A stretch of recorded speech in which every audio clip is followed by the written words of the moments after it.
திண்டுக்கல் மார்க்கெட்டிற்கு வாழைத்தார் வரத்து அதிகரித்துள்ளதால் விலை பாதியடைந்துள்ள விவசாயிகள் வேதனை அடைந்துள்ளனர்.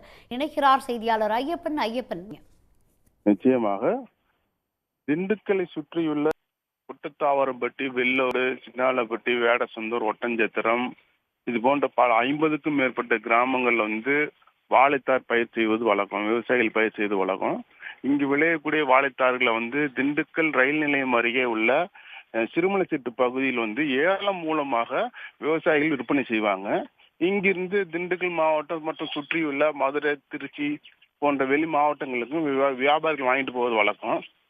கடந்த வாரம் ஐப்பசி மாசம் முகூர்த்த நாட்கள் அதிகமா இருந்தது காரணத்தினால செவ்வாழை ஒரு தார் 1000 முதல் 1200 வரை விற்பனையானது. அதே போல் ரஸ்தாலி பழம் 500 ரூபாயிலிருந்து 800 ரூபாய் வரைக்கும் விற்பனையானது. கற்பூரவல்லி 800 ரூபாய்க்கு விற்பனையானது. இதே மாதிரி அனைத்து வாழைப்பழங்களுமே வாழைப்பழ தாருங்களுமே விலை கூடுதலா இருந்தது. ஒவ்வொரு பழமும் ஒவ்வொரு வாழைத்தாரும் பார்த்தீங்கன்னா 700 ரூபாய், 800 ரூபாய், 1600, செவ்வாழையெல்லாம் 1200 1400 வரைக்கும் விற்பனையானது. ஆனால் தற்பொழுது முகூர்த்த நாட்கள் குறைந்ததன் காரணமாகவும் தற்போது தொடர் மழையின் காரணமாகவும் இது இல்லாம விவசாயிகள் அதிக அளவில் வாழை பயிர் செய்ததுல இப்ப வாழை வரத்து அதிகமா இருக்கு.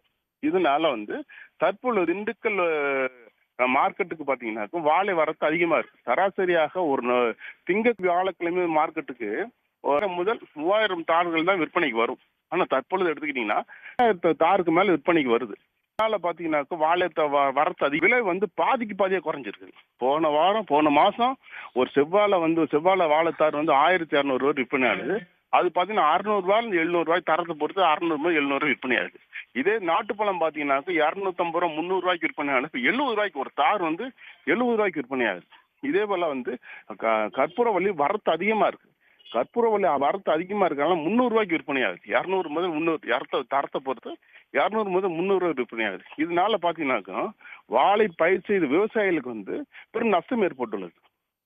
இப்ப வரத்து அதிகமா இருக்கிறதுனால இதே நிலைமை தொடர்ந்து தை மாசம் வரைக்கும் இருக்கும்னு சொல்றாங்க. தை மாசம் முகூர்த்த நாட்கள் அதிகமா இருக்கும்போது தான் விலைகள் மரங்கள் வரும். அப்பதான் விலை கூடுறதுக்கான வாய்ப்புக்குமே பாத்தீங்கன்னா வாழை வரத்து அதிகமா இருக்கிறதுனால விலை இன்னும் குறையத்தான் வாய்ப்பு இருக்கே இல்லையா, கூடுறதுக்கான வாய்ப்பு இல்லை. தை மாசத்துக்கு பிறகுதான் முகூர்த்த நாட்கள் வரதுக்கு பிறகு வாழை விலை கூடும்னா வியாபாரம். தகவல்களுக்கு நன்றி ஐயப்பன். உடனுக்குடன் செய்திகளை தெரிந்து கொள்ள சன் நியூஸ் பெல் ஐகானை கிளிக் பண்ணுங்க.